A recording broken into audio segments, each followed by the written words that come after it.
एक बहन जी ने राखी भेजी है, उनकी राखी भी स्वीकार है। और भी कुछ भाव है, अब हम बहुत जल्दी पढ़ नहीं पाएंगे सबको। प्रणाम करते हुए आज की कथा में प्रवेश करते हैं। बोलो वृंदावन बिहारी लाल की जय। कल हम लोगों ने श्रवण किया कि 88,000 सौनकादि ऋषि सूत जी महाराज से जाकर के भागवत जी की कथा सुन रहे हैं। सूत जी ने अपने गुरुदेव को प्रणाम किया और प्रणाम करके कथा कहना प्रारंभ करते हैं। सबसे पहले सूत जी ने गुरु को वंदन किया और गुरु वंदन करते हुए वे कहते हैं, मुनय साधु पृष्ठोयम भवद्भिलोक मंगलम यत्कतः कृष्ण संप्रश्नो ये नात्मा सुप्रसिद्धति। दब रही है थोड़ा। हे साधु पुरुषों, आप लोगों ने जो प्रश्न किया है वो बहुत उचित है। क्यों? क्योंकि आपके प्रश्न से कृष्ण लीला का प्राकट्य होगा। यहां पर एक बात स्पष्ट करते हुए सूत जी कहते हैं कि प्रश्न सदा ऐसे करो जिन प्रश्नों से भगवत चर्चा प्रारंभ हो, भगवत लीला प्रारंभ हो। भगवत लीला, भगवत चर्चा का प्राकट्य जिस प्रश्न में ना होता हो, ऐसा प्रश्न सामाजिक रूप से नहीं करना चाहिए। एकांतिक रूप में कर लो, एकांतिक भाव में कर लो। लेकिन जब समाज में पूरी संगत बैठी हो तो ऐसा प्रश्न करना चाहिए जिस प्रश्न से महाराज जी या प्रश्न का उत्तर देने वाले वो कोई लीला सुनावे, कोई भाव सुनावे। जैसे अनेक प्रश्न अभी देखे, उन प्रश्नों को देख करके एक चिंतन, एक भक्त की लीला हमको याद आई। एक कृष्णदास नाम के बहुत भक्त हुए हमारे व्रज में। एक सिद्ध श्री कृष्णदास थे, सिद्ध कृष्णदास। सिद्ध कृष्णदास बाबा ये बहुत कम अवस्था में, 14-15 वर्ष की अवस्था में वृंदावन आ गए। और वृंदावन आकर के इन्होंने संत महात्मा साधुओं से बस थोड़ी नाम दीक्षा ले ली और यमुना जी के तट पर बैठ करके भजन करने लगे। लेकिन इनका मन नहीं लगा। क्यों? दर्शन करने की बड़ी इच्छा होती थी। और उस समय वृंदावन में गोविंद देव जी प्रकट हुए थे, पर मुगलों के आक्रमण के कारण गोविंद देव जी जयपुर चले गए थे। बहुत ध्यान से सुनना। तो श्री सिद्ध कृष्णदास बाबा 15-16 वर्ष की अवस्था में इन्होंने कहा, गोविंद देव जी नहीं है यहाँ पर, मैं क्या करूं? तो ये भी जयपुर चले गए। और जयपुर जाकर के वहीं गोविंद देव जी के मंदिर में जाके पुजारी जी से कहा, मुझे कुछ सेवा दे दो, मैं बस दर्शन करूंगा, भजन करूंगा, सेवा करूंगा, ऐसे ही पूरा जीवन व्यतीत करना है। 15 साल का बालक। तो पुजारी जी ने इनको एक सेवा दे दी। मंदिर में ये सेवा करते, दर्शन करते, प्रसाद पाते और भजन करते, बस यही इनका काम। बहुत ध्यान से सुनिएगा बंधु। 15 वर्ष 16 वर्ष की अवस्था में गोविंद देव जी मंदिर गए, केवल प्रसाद, दर्शन और भजन यही करते, कहीं बाहर भी नहीं जाते मंदिर से। 10 वर्ष हो गए। जब इनकी अवस्था हुई 26 वर्ष की, तो 26 वर्ष की अवस्था में धीरे धीरे इनको क्रोध आने लगा। और शास्त्र आज्ञा करते हैं कि क्रोध प्रकट रूप है किसका? काम का। यदि किसी व्यक्ति को भयंकर क्रोध आ रहा है तो इसका मतलब है कि उसके अंदर काम भी है। काम कई बार प्रकट नहीं होता। और हमारे भारत की तो परंपरा भी ऐसी है कि काम छुपाते हैं लोग, लेकिन काम अपना दूसरा रूप दिखा देता है, क्रोध। छोटी छोटी बात पर गुस्सा आ जाता है, दांत कसकसाने लगते हैं, चिल्लाने लगते हैं, गालियां देने लगते हैं, मारपीट तक उतर आते हैं, छोटी छोटी बात पर तबाही मचा देते हैं। इसका मतलब है वो व्यक्ति के अंदर काम भी बहुत है। तो जब इनके अंदर क्रोध प्रकट होने लगा, अब मंदिर में दर्शनार्थी आते, उनसे लड़ लेते, कभी चिल्ला देते, कभी गुस्सा करते। फिर ये अपने आप सोचते, मुझे इतना क्रोध क्यों आ रहा है? एक रात्रि तो ऐसा हुआ कि इनको काम का अनुभव भी हो गया। दूसरे दिन सुबह उठ करके इतनी चिंता में पड़ गए कि मैं पिछले 10 वर्ष से गोविंद देव जी की शीत प्रसादी पाता हूं, एकादशी व्रत करता हूं, केवल दर्शन करता हूं, मंदिर में सेवा करता हूं, फिर मुझ में काम और क्रोध क्यों प्रकट हो रहे हैं? बहुत ध्यान से सुनने वाली बात है। मैंने एक दिन भी किसी व्यक्ति के हाथ का कुछ नहीं पाया, बाहर कभी मैं गया नहीं, किसी को नजर उठा के देखता नहीं, गोविंद देव जी का प्रसाद पाता हूं, भजन करता हूं, दर्शन करता हूं, फिर मुझ में काम क्यों आ रहा है, क्रोध क्यों आ रहा है? तब इन्होंने कई महापुरुषों से पूछा, लेकिन कोई भी उत्तर नहीं दे पाया। तब इनको एक विद्वान ने कहा कि आप कामवन जाओ और वहां जय कृष्णदास बाबा विराजते हैं, उनसे जाके इसका समाधान पूछो। तो व्रजमंडल के राजस्थान क्षेत्र में कामवन वे आए और वहां आकर के बाबा को अपनी स्थिति बताई।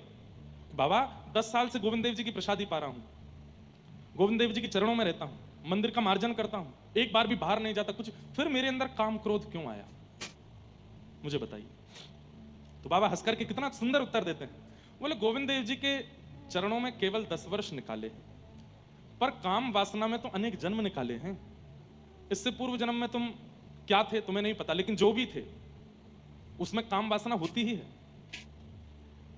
आहार निद्रा भय मैथुनम च, ये आहार भोजन, निद्रा नींद, भय डर और मैथुन यानी कि वही सब विषय भोग, ये सबके जीवन में होता है, चाहे वो चींटी हो, चाहे वो पक्षी हो, चाहे वो जानवर हो, चाहे वो मछली हो, चाहे वो 84 लाख योनियों की सब योनियों में वही सब चार चीज मानवों में भी हैं। लेकिन मानवों में एक चीज एक्स्ट्रा है जो उनके पास नहीं है। क्या?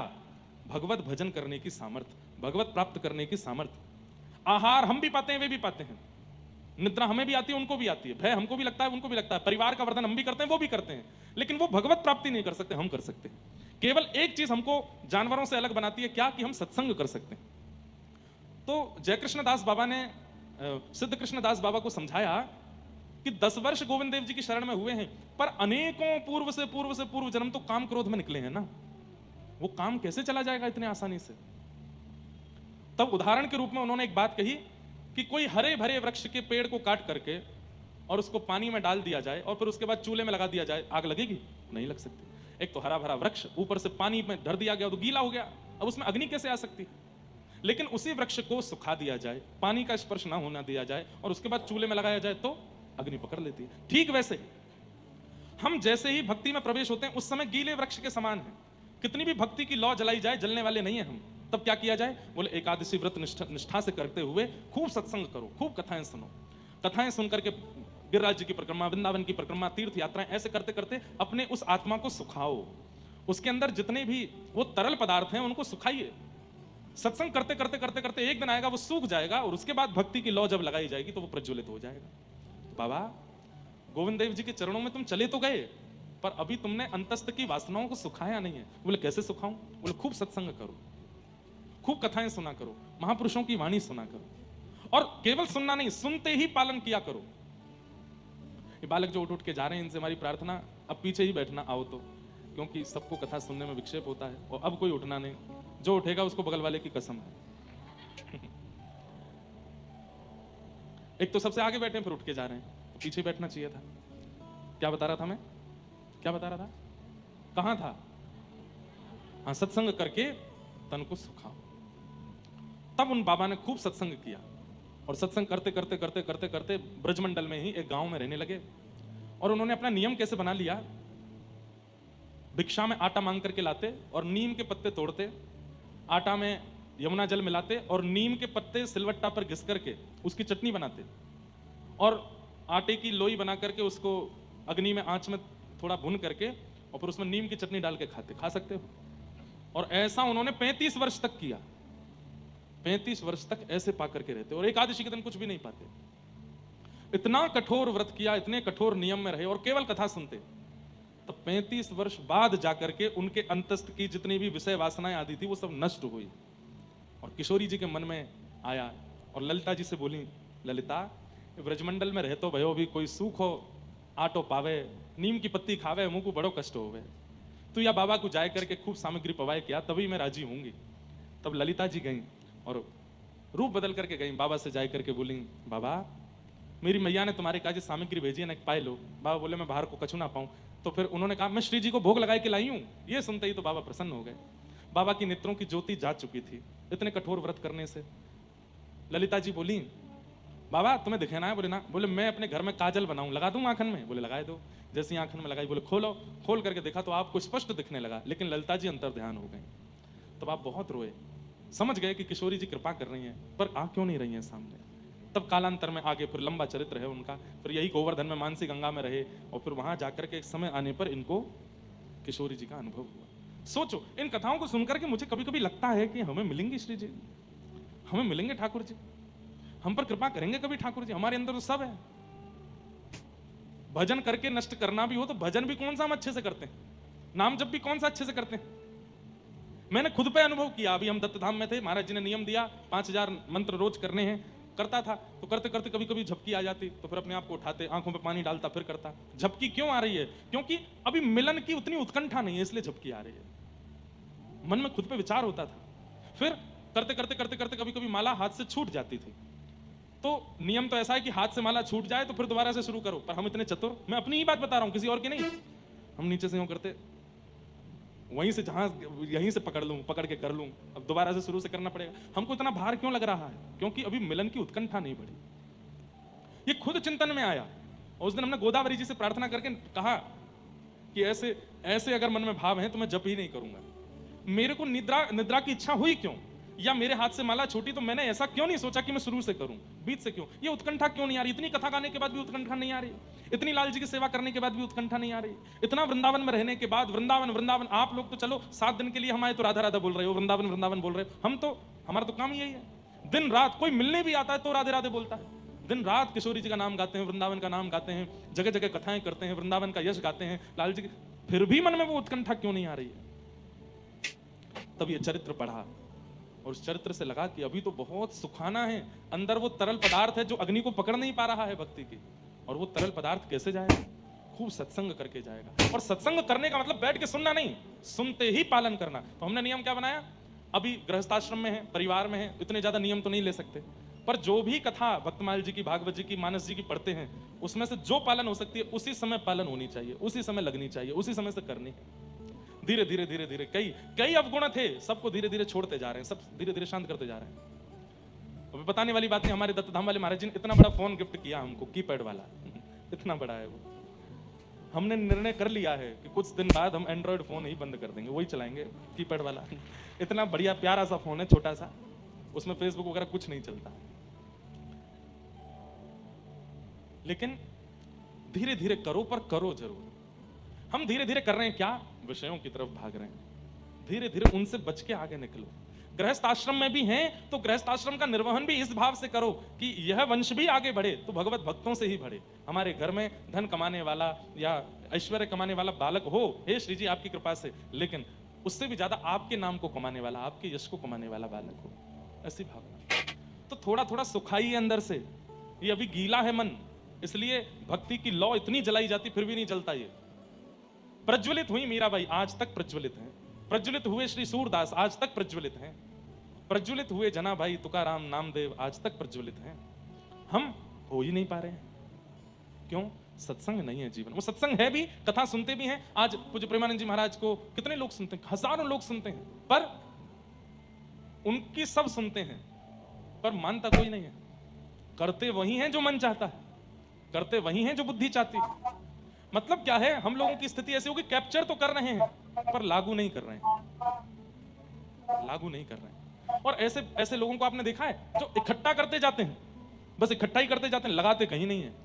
ऐसे लोगों को ही लोभी कहा जाता है, जो इकट्ठा तो बहुत करते हैं पर उसका प्रयोग नहीं करते, उसको लगाते नहीं है। जैसे छोटे बच्चों में हम लोग भी जब छोटे थे, पेन इकट्ठे करने की, ये भी पेन हमारे पास, ये वाला पेन भी हमारे पास, मीटर वाला पेन आता था, उसमें मीटर चलता था, वो भी मीटर वाला पेन तो आया, पर 10 से ऊपर उसके कभी मीटर गया ही नहीं, लिखते ही नहीं थे। तो संग्रह करने की स्थिति तो हमारी बन गई है, पर प्रयोग करने की स्थिति हमारी नहीं बन पा रही, इसलिए भगवत दर्शन हो नहीं पा रहा है। यदि लालसा है, अगर उनसे मिलने की दिल में तमन्ना, अगर उनसे मिलने की दिल में तमन्ना, दिल में तमन्ना, अगर उनसे मिलने की दिल में तमन्ना, करो शुद्ध अंतः करण धीरे धीरे, जो करते रहो भजन धीरे धीरे, तो मिल जाएगा राधा रमण धीरे धीरे। धीरे धीरे करो, कोई जल्दीबाजी नहीं है, पर करो। अंतःकरण शुद्ध करने के प्रयास भी करते रहो। माधवदास जी का चरित्र आता है, श्री जगन्नाथ प्रभु के परम भक्त श्री माधवदास। आप 24 वर्ष की अवस्था में पहली बार जगन्नाथपुरी गए थे। 24 वर्ष की अवस्था में, पहले सदगृहस्थ थे, पत्नी बच्चे सब थे, पर बालक को जन्म देते देते पत्नी पधार गई। आप और ज्यादा परेशान हो गए कि अब इस बालक की रक्षा कौन करेगा। तभी आपने देखा कि वृक्ष के ऊपर से एक अंडा नीचे गिरा, और आप देख रहे थे, और वो अंडा जैसे ही नीचे गिरा तो नीचे आकर के सूखे पत्तों के ढेर में गिरा, और अंडे का कुछ भी नहीं बिगड़ा। तब माधवदास जी बोले, इस अंडे में विराजमान बालक, उसकी मां भी नहीं है इस वक्त यहाँ पे, पिता भी नहीं है, लेकिन उसका जीवन है, तो इतनी ऊंचाई से गिर के भी वो बच गया। हम कैसे कह सकते हैं कि किसी व्यक्ति की रक्षा हम करेंगे? सबकी रक्षा ठाकुर जी करते हैं। जिसका जितना जीवन है उतना वो जिएगा जिएगा जिएगा। अभी हम लोग दत्त धाम में जब गोदावरी में स्नान करते थे, तो कहीं कहीं गोदावरी जी का जल बहुत गहरा, हम लोगों ने तैरना ही दत्त धाम में सीखा। अब तो इतना सीख गए हैं कि इतना तो आगे आए कि डूबेंगे नहीं। लेकिन जब वहां पे गुरुजी कभी कभी सिखाते थे तैरना, तो एक दो बालक हमारे ऐसे हैं, वो मास कथा में भी गए, हफ्ता कथा में भी गए, 15 दिन, फिर भी तैरना नहीं सीख पाए। तो उनको गुरुजी अंतिम दिन एक बात कह रहे थे, बोले भाई तू तैरने का प्रयास तो कर, हम लोग चारों तरफ हैं, गहराई है, नहीं डूबेगा, हम है ना बचाने को, तब भी नहीं तो फिर गुरुजी बोले भाई ये सोच के तैर ले कि जब आनी होगी तो आएगी, अगर मेरे प्राण अभी भी हैं तो मैं चाहे कितने गहरे में चले जाऊं फिर भी बच ही जाऊंगा। और ये बात सत्य है, जब मेरा अंत होना है तभी होगा, चाहे उससे पहले कुछ भी घटना घट जाए, कुछ नहीं हो सकता। तो माधवदास जी इस बात की चिंता में थे कि मेरी पत्नी मर गई, बालक की रक्षा कौन करेगा। तभी वो अंडा गिरा, गिर करके भी फूटा नहीं, पत्ते के ढेर में गिरा। तो माधवदास जी बोले कि इसके माँ भी नहीं, पिता भी नहीं, फिर भी अंडा बच गया। मैं कौन होता हूं चिंता करने वाला अपने बालक की कि मैं इसको बचाऊंगा, मेरे रहने से ये बचेगा, इसकी कोई जिम्मेवारी तो नहीं, जगन्नाथ जी सब देख लेंगे। और बच्चे को परिवार के हवाले करके चले गए। 24 वर्ष की अवस्था में जब जगन्नाथपुरी गए तो केवल नील चक्र का दर्शन किया, जगन्नाथ प्रभु का नहीं, ऊपर विराजमान नील चक्र को देख करके इतना रोए, इतना रोए। क्यों रोए? कि मैंने 24 वर्ष लगा दिए ठाकुर जी के पास आने में। अगर मैं 24 वर्ष नहीं, कम से कम नहीं तो 18 वर्ष पहले, 19 वर्ष पहले भी यहां आ गया होता तो आज ठाकुर जी मिल गए होते। मैं 24 वर्ष गंवाने के बाद यहां पर आया हूं। सोचिए, इतने विरह व्याकुल हुए माधवदास जी कि 4 दिन तक भोजन नहीं पाया। कि मैंने 24 वर्ष पहले मेरे अंदर यह बात क्यों नहीं आई कि मैं आ जाऊं यहां पर। 24 वर्ष लग गए मुझको यहां आने में। और ठाकुर जी उनके इस भाव से इतने प्रसन्न हो गए कि श्री जगन्नाथ जी छोटे बालक का रूप धारण करके गए और प्रसादी लेकर के गए मंदिर से, और जाकर के माधवदास जी को दिया। कहा कौन हो? बोले मैं यहीं का हूं। पुजारी जी को पता चला कि एक कोई भक्त आया है, 4 दिन से भूखा है, तो उन्होंने जगन्नाथ जी का प्रसाद भेजा। माधवदास जी ने प्रेम से प्रसाद पाया। थाल वापस करने के लिए जब मंदिर गए तो पुजारी जी बोले थाल तुम्हारे पास कैसे आया? बोले आपने ही तो भेजा था। बोले अच्छा बताऊं, अभी चोरी करवाता है मंदिर से और कहता मैंने भेजा था। बोले अरे नहीं, आपने एक बालक के हाथ भेजा था। बोले कोई बालक के हाथ नहीं भेजा मैंने। कौन हो तुम, नाम क्या तुम्हारा? बोले आप मुझे नहीं जानते, मैं एक यात्री हूं, माधवदास मेरा। बोले मैं नहीं जानता तुमको, कैसे आया थाल तुम्हारे पास? माधवदास जी के नेत्र बंद हो गए। बोले ओहो, जगन्नाथ जी आए थे प्रसाद लेकर के, भूखा देख नहीं पाए मुझे, पवा के गए। और तब से श्री माधवदास जी जगन्नाथपुरी से गए ही नहीं। वहीं रहकर के खूब भजन किया, खूब साधन किया, और ऐसी स्थिति हो गई कि जगन्नाथ प्रभु का दर्शन करने माधवदास जाते। आज जब हम जगन्नाथ जी को देखते हैं तो उछल पड़ते हैं, लेकिन जब माधवदास जी मंदिर जाते थे जगन्नाथ जी उछलने लग जाते थे माधवदास को देख करके। इतना प्रेम ठाकुर जी माधवदास से करते थे। तो स्थिति बने तो सही दर्शन की, और वो कैसे बनेगी? जब तक हमारी कामना में ठाकुर जी नहीं आएंगे, जब तक तड़पेंगे नहीं उनको प्राप्त करने के लिए, तब तक ऐसी स्थिति नहीं बनने वाली है। और वो तड़प कैसे आवेगी? कथाएं सुनो, जो आज्ञा की जाती है उसका पालन करो, जो बातें शास्त्रों में, कथाओं में व्यास जी के मुख से निकल आती है, भक्त चरित्र में सुनते हो, उसको तुरंत पालन करना प्रारंभ करो। एक दिन इतना विरह चित्त में होगा। भक्तिमती मीराबाई का एक बहुत सुंदर पद है,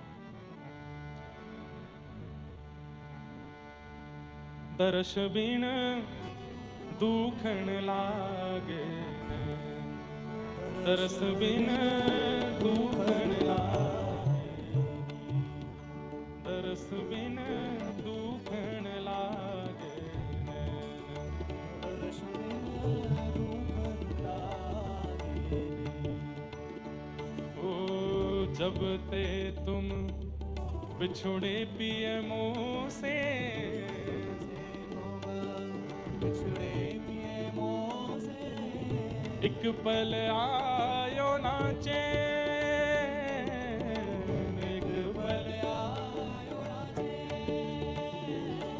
एक पल आयो नाचे, एक पल आयो नाचे। दरस बिन दुखन लागे, दरस बिन दरस बिन दुखन लागे, दरस बिन दुखन लागे, दरस बिन दुखन लागे, दरस बिन दुखन लागे। और क्या कह रही है भाई साहब? शब्द सुनत मेरी छतिया कांपे, शब्द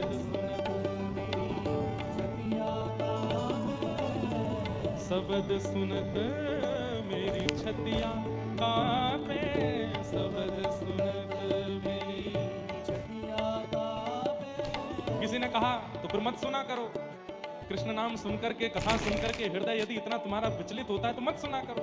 ऐसी जगह जाके बैठ जाओ जहां कोई भगवान नाम ना गाया जाता हो। भाई साहब बोली कैसे रहूं, क्यों? मीठे लागे बे, मीठे लागे हो, एक टक टकी पंथ निहारूं, एक टक टकी एक टक टकी पंथ निहारूं, एक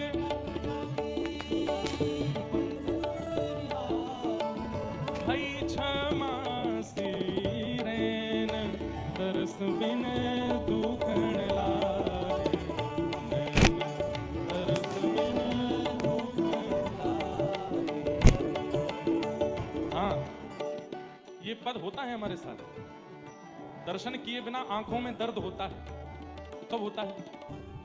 कोई बहुत बढ़िया पिक्चर लगी हो, कोई ना दिखाने जा रहा हो, पिताजी से बोला, बहन से बोला, मित्रों से बोला दिखा लाओ हमको, नहीं बन पा रहा, तो फिर आंखों में दर्द होता है।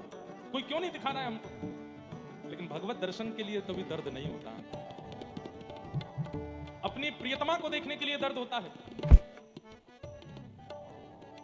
अपने प्रियतम को देखने के लिए दर्द होता है।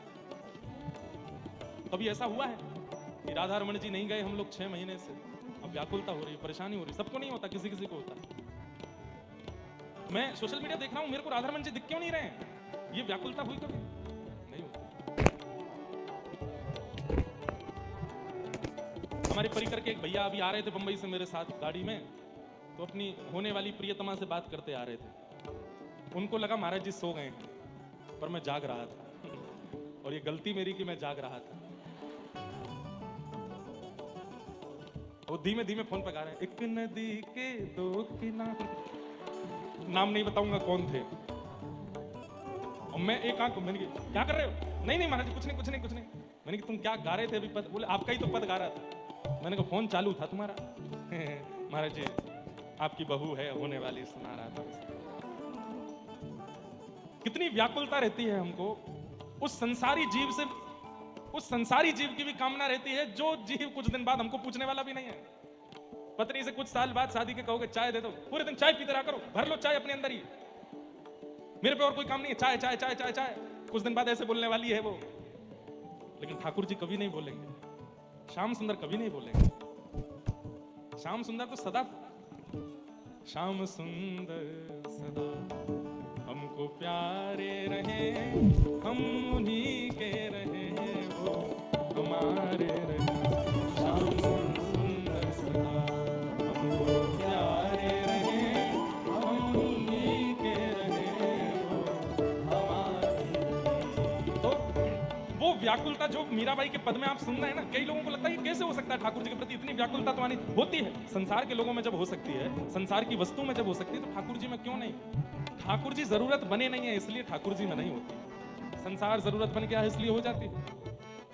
मीराबाई कह रही, विरह विथा कासों कहूं सजनी, विरह विथा कासों कहूं सजनी, भई क्षमा सिरे, भई क्षमा सिरे। मीरा के प्रभु कबहु मिलोगे,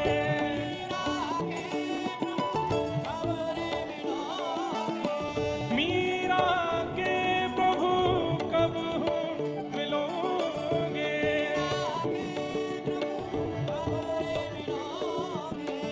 दुख मेटन सुख देन, दुख तरस बिन दुखण लागे, तरस बिन दुखण लागे, तरस बिन दुखण लागे।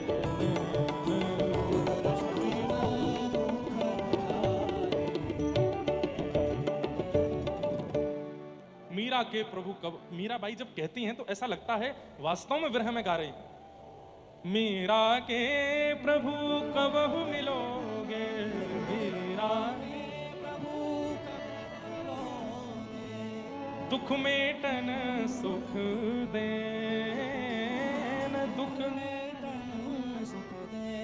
दर्श बिन दुखन लागे नैन, दर्श बिन दुखन लागे। दुखता है, आंखें दुखती हैं, कान दुखता है, हृदय दुखता है, पर संसार के लिए दुखता है, ठाकुर जी के लिए नहीं। दर्शन को नैना तपे, वचन सुनन को कान, मिलवे को हियरा तपे, हिय के जीवन प्राण, गोवर्धन वासी सांवरे तुम बिन रहो।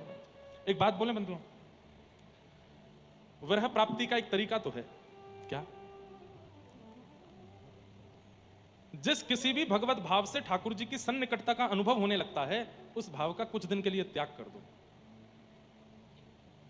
कथा मत छोड़ना, नहीं तो प्राण निकल जाएंगे फिर तो। कथा तो सुनते रहिए, सत्संग तो करते रहिए, पर और जितने भी व्यवहार भाव जिनसे आपको भगवत अनुभव और प्रगाढ़ होता है, कुछ दिन उसको करो मत। मिल रहा है तो भी मत करो। जैसे आप जब चाहते हो वृंदावन पहुंच जाते हो, जब चाहते हो बरसाना पहुंच जाते हो, जब चाहते हो जगन्नाथपुरी चले जाते हो, जब चाहते हो तब पंढरपुर चले जाते हो। कुछ दिन के लिए भले ही मिल रहा हो अवसर तो भी मत जाओ।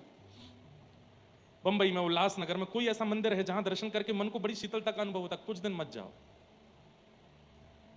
केवल और केवल सत्संग सुनते रहो। वो सब क्रियाएं मत करो जिनसे भगवत साक्षात्कार, भगवत अनुभव में तड़पन नहीं होती। कुछ समय के लिए वियोग दो,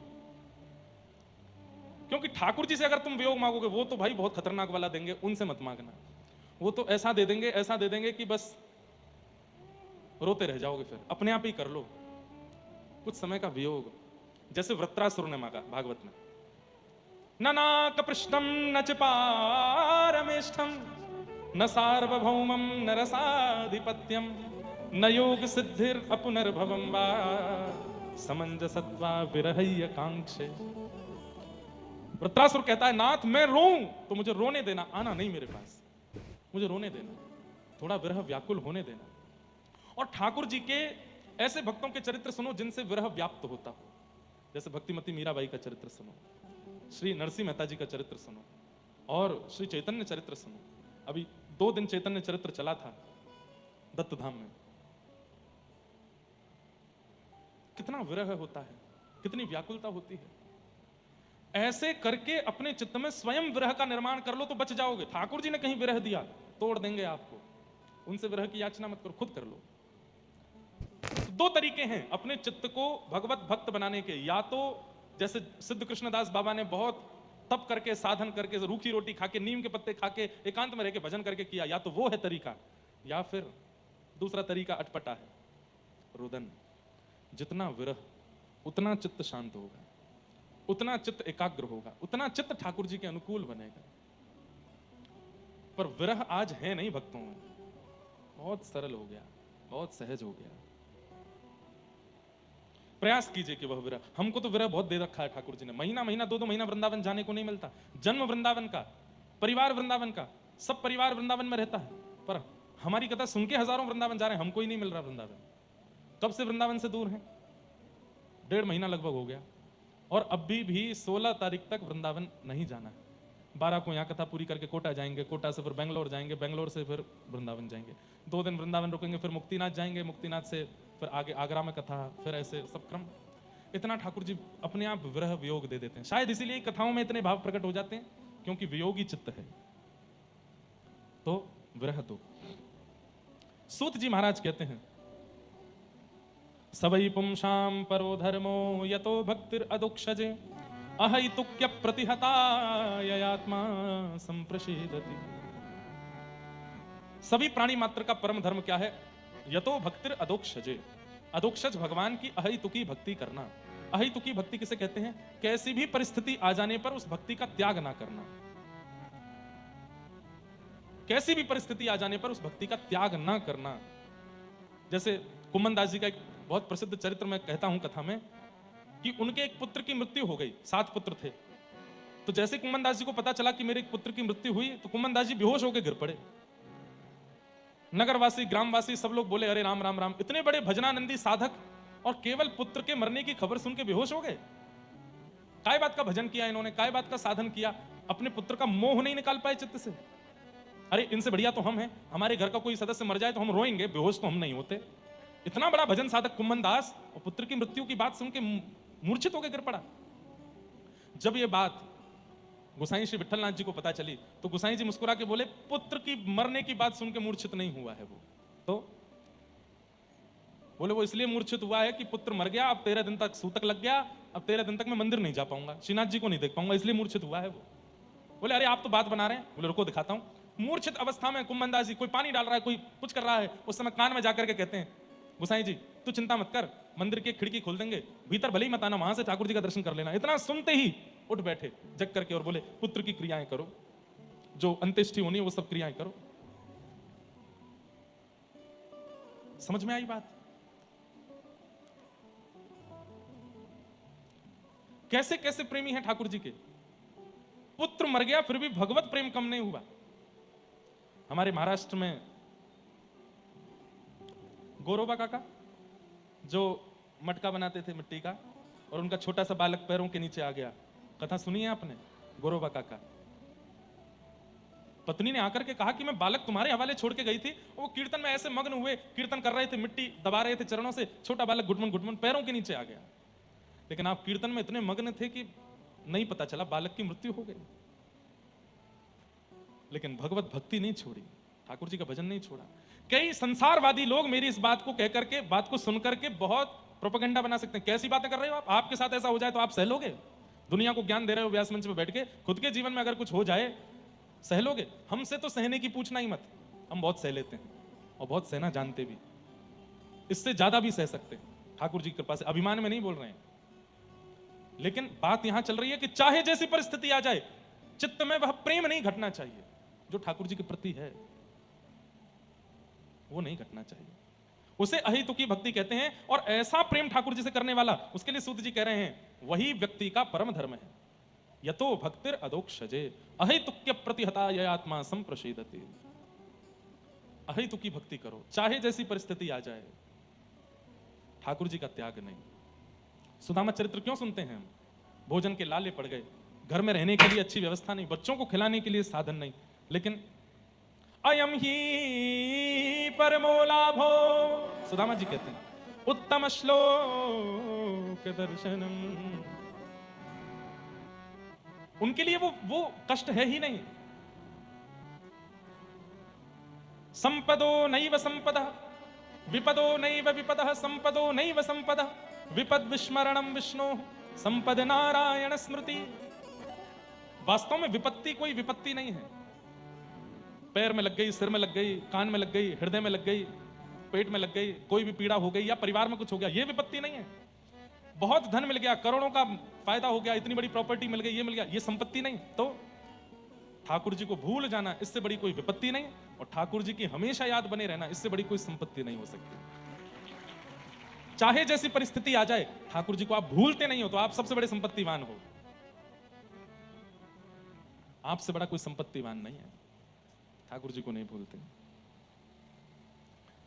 धर्मस्वनिष्ठितः पुंसां विश्वक्सेन कथासु यः नोत्पादयेद् अधिरतिं श्रम एव हि केवलम्। बहुत अच्छी बात है। क्या? हमारे द्वारा एकादशी व्रत किया गया, हमारे द्वारा गिरिराज जी की परिक्रमाएं की गई, हमारे द्वारा वृंदावन के दर्शन किए गए, बद्रीनाथ, जगन्नाथ धाम, द्वारिका धाम, श्री पंढरपुर धाम, श्रीनाथ धाम, ये सब किए गए। खूब बड़े बड़े यज्ञ किए गए, अनुष्ठान किए गए, ब्राह्मणों के सत्कर्म किए गए। लेकिन इन सबको ठाकुर जी ने स्वीकार किया, इसका क्या प्रमाण है? आपके द्वारा किए गए सत्कर्म ठाकुर जी ने स्वीकार किए हैं और ठाकुर जी आपके सत्कर्मों से प्रसन्न हैं, इसका क्या प्रमाण है? तो यहां कहते हैं विश्वक्सेन कथासु यः, भगवान की कथा में रुचि होना, ठाकुर जी की कथा में मन लगना। ध्यान से सुनना, ठाकुर जी की कथा में मन लगना, ठाकुर जी की कथा में रुचि होना। जैसे व्यास जी कहें कि अब आज की कथा विश्राम, आगे कथा कल कहेंगे, तो मन में बड़ी घबराहट हो जाना, अब कैसे निकलेंगे 12 घंटे, 24 घंटे बाद कथा सुननी है, 24 घंटे कैसे निकलेंगे। इस प्रकार कथा के प्रति व्याकुलता चित्त में रहना, ये इस बात का प्रमाण है कि आपके द्वारा किए गए समस्त सत्कर्म, व्रत, अनुष्ठान सब ठाकुर जी स्वीकार करते हैं। समझ में आई बात? ठाकुर जी की आपके प्रति स्वीकृति का प्रमाण है सत्संग में रुचि होना, सत्संग में मन लगना। और सत्संग में बैठे बैठे आलस आना, सत्संग में बैठे बैठे मन ना लगना, उठ के जाने की इच्छा होना, निद्रा आना, ठीक है अब कल से घर पे ही सुन लेंगे, यहाँ आओ गर्मी लगती है, ऐसा है वैसा है, नहीं। ठाकुर जी की अप्रसन्नता का प्रमाण है ये, सत्संग में रुचि ना होना। यहाँ हम आते हैं 6:30 बजे, कई बार 7 भी बज गए, आज तो 7 बज गए, पर सुनने वाले लोग 2 बजे से आ जाते हैं, 3 बजे से आ जाते हैं। जिनको सुननी है कथा वो 2 बजे 3 बजे से आ जाते हैं, इतनी जल्दी आकर के बैठ जाते हैं यहाँ पर। अभी दिसंबर में मुंबई में कथा थी दादर में, कौन कौन आए थे उसमें? आप लोग आए थे भैया।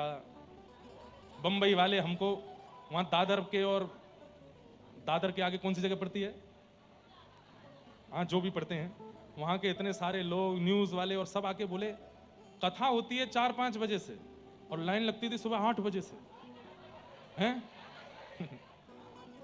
अंतिम दिन की कथा में तो रात्रि 12 बजे से बच्चे और सब युवा बालक, मैं अपनी जहां रुका था वहां खिड़की में से देखूं और जहां तक देखूं लाइन, रात में 2 बजे मैं तो उठा था जल पीने के लिए, और मैं देखूं तो हरे कृष्ण महामंत्र चल रहा है। मैंने कहा भाई 2 बजे कौन गा रहा है?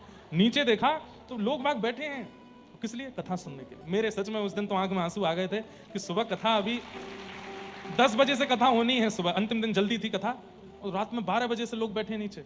क्यों? वहां लाइन लगती थी, लाइन लग के भीतर, और जो पहले आएगा उसको आगे बैठने को मिलता था, तो हमको भागवत जी के पास बैठने को मिला। 2-2 बजे से बच्चे बैठते, और कोई ऐसे नहीं कि बस ऐसे ही चलते फिरते बालक हो ना, अच्छे अच्छे घर के बालक बैठे। तब ये वाला श्लोक मेरे मन में आता था कि सूत जी महाराज कहते हैं कि ठाकुर जी आपसे प्रसन्न हैं, इस बात का प्रमाण कथा के प्रति आपकी रुचि ये बताती है। उत्सुकता, व्याकुलता, जैसे पता है कथा में जाना, हम जाएंगे कथा सुनेंगे, पूरी बैठ के सुनेंगे, जहां जगह मिल जाएगी बैठ के सुन लेंगे। ये रुचि, ये उत्सुकता, ये इस बात का प्रमाण है कि ठाकुर जी आपसे प्रसन्न है।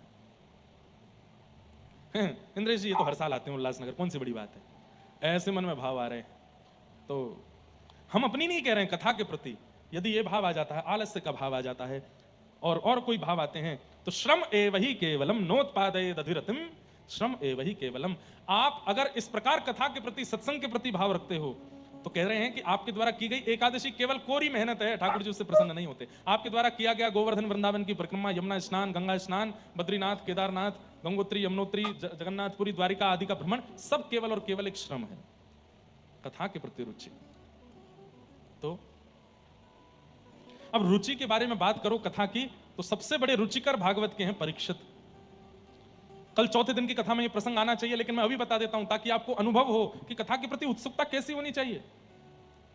4 दिन हो गए कथा सुनते सुनते, दिन रात कथा चल रही है 24 घंटे, और एक आसन पर बैठे हैं परीक्षित। 7 दिन बाद मृत्यु हो जानी है तक्षक सर्प के डंसन से, और चौथे दिन की कथा जब आती है तो 2 श्लोकों में संपूर्ण कृष्ण कथा सुना करके विश्राम कर देते हैं।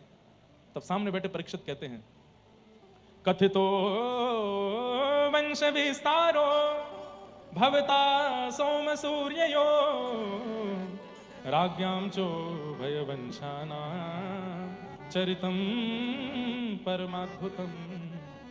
मुझे भूख नहीं है, मुझे प्यास नहीं है, मुझे निद्रा नहीं है, केवल और केवल कृष्ण लीला सुनाइए, कृष्ण कथा सुनाइए। थोड़ी देर आराम कर लो परीक्षित, तुम 4 दिन से बैठे हो।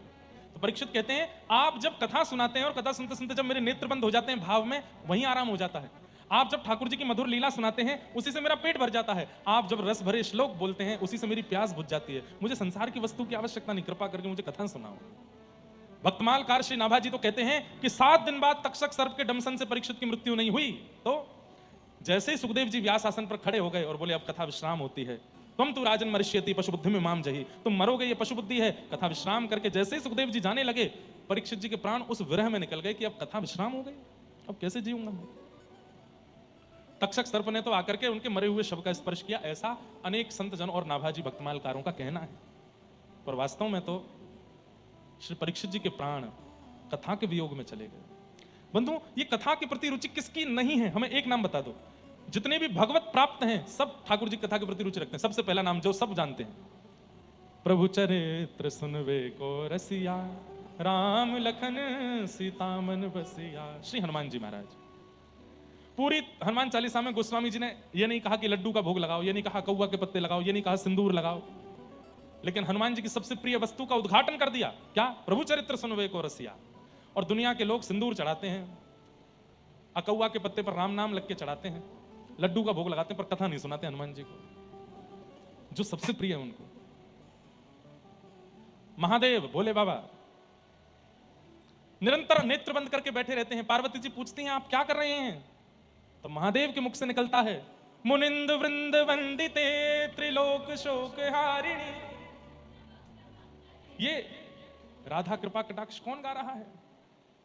वो देवादिदेव महादेव गा रहे हैं, जो निरंतर प्रिया प्रियतम के चिंतन में ही लगे रहते हैं। उन्हें भी कथा प्रिय है, अमर कथा सुनाते रहते हैं पार्वती जी को।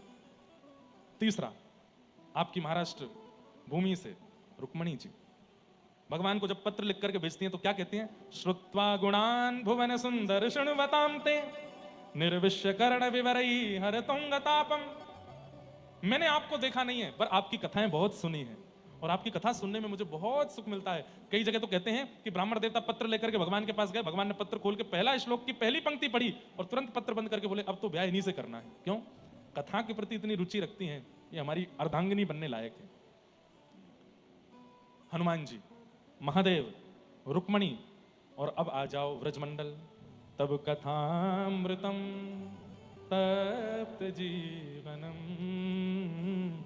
कवि भीरेरितम कल्मषापहम श्रवण मंगलम श्रीमदाततम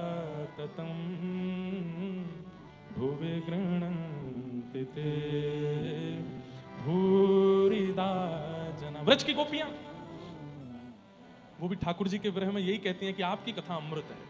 हे नाथ, तुम चले गए हमें छोड़ के, पर कृपा करके कथा को मत छोड़ के जाने देना, ये हमारे जीवन में सदा रहे। क्यों? कथा के प्रति रुचि इस बात का प्रमाण है कि ठाकुर जी आपसे प्रेम करते हैं।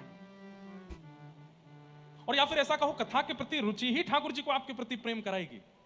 आप बहुत सुंदर तिलक लगाते हो, एकादशी व्रत करते हो, कंठी माला पहनते हो, सुबह 4 बजे उठ के कीर्तन करते हो, बहुत सुंदर सेवा करते हो, नाम निष्ठ हो, भजन निष्ठ हो, प्रसाद निष्ठ हो, लेकिन कथा के प्रति रुचि नहीं, तो ठाकुर जी हैं ही नहीं आपके।